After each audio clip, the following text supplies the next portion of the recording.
what is the tone? Is there a concern that higher for longer could mean more volatility ahead? Well, it's great to be here in person with people, and I think particularly in real time with Chairman Powell testifying.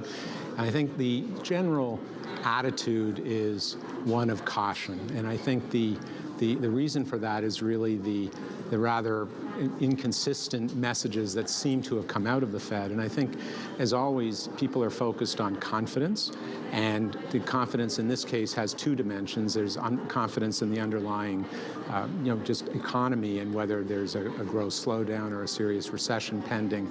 But there's also a question of confidence about whether the Fed has its arms around the situation and inflation. So I think that even though the operational environment for many financial institutions remains fine, and even pockets of positivity for things like net interest margin and net investment income for insurance companies, overall there's still an underlying obvious concern. Let's talk about the deal-making side of things, because we just heard from some senior executives who had pointed to a steep drop-off in fees and activity. There was a sense coming into this year that by the second half of the year, things would clear up, rates would stabilize, and that's showing not to be the case. How much is that stifling the picture for Q2 and beyond? Well, I think 2022 was really an interesting year because it had a sharp contrast between the first and second half.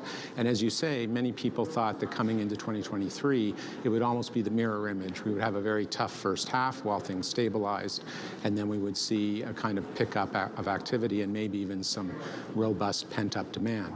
As it happens, I think with the caution around the Fed and the pattern of behavior, there's still this hesitation to say that we're going to come out gangbusters in the second half of this year. I think, in fact, in the first 10 weeks of the year, the financing environment has improved. M&A market is down, but there's a little bit of, I think, hesitation to believe that things will unfold in a linear way in 2023. Larry, Romaine here in New York. I am curious about what you're hearing from folks with regards to not just the idea of what the Fed is doing and them sort of being in the way, but also just kind of the volatility around that. And it gets to this idea that if we do get some clarity that the Fed is done, or at least close to done, do you think that in and of itself could be a catalyst for more activity? Well, I think it's important to note that you can still do good M&A deals. You can still do important financings. You can still, we don't need interest rates to decline for the overall environment to improve. But we do need a little bit more clarity as to what the impact of the Fed's activity is going to be. And we definitely, even though I think everyone assumes we're going to have some type of growth slowdown, we kind of have to have a sense of what the extent of that is. We talk in these meetings that often some of the very best deals are done, in markets like this because the timing can actually work out pretty well.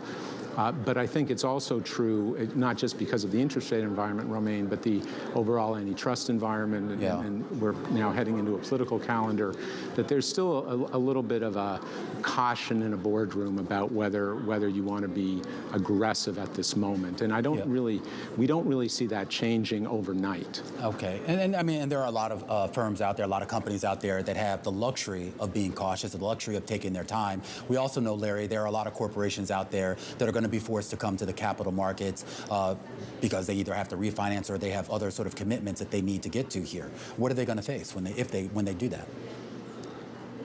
Yeah. Well, you have to finance, when you can instead of when you must. But if you put it off too long, sometimes, you can wind up on the wrong end of things. That said, I think during COVID, almost all public companies did a very good job terming out their debt, locking in generationally low interest rates.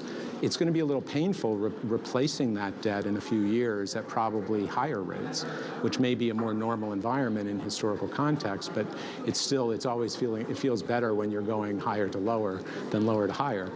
So that said, no one is really very concerned about that at the moment.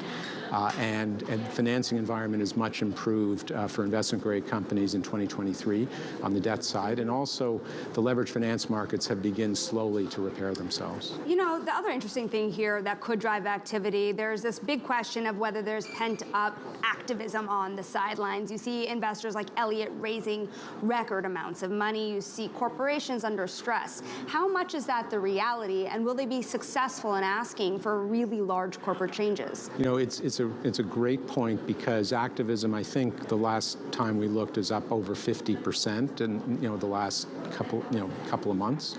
And it clearly is going to drive activity. It doesn't necessarily drive, sales of companies in an environment like this, but it can often, lead to be a catalyst for rationalizing a portfolio, separating maybe the tax-free, type of separation or spin-off. It can lead to an impulse to do that. And remember, during COVID, many companies had a lot on their plate, not just, reacting to the volatility of the economy, but also things like working from home and employee management. And there's a little bit of catch-up going on now in boardrooms where the focus is more on, what is the right kind of portfolio, what's the right kind of asset mix that we should have. And as you head into harder economic times, you don't necessarily have the luxury always of riding with investments that are less likely to have high returns. So we can see activists definitely being a prod to activity, not necessarily only a specific deal, but often reconfiguration of companies.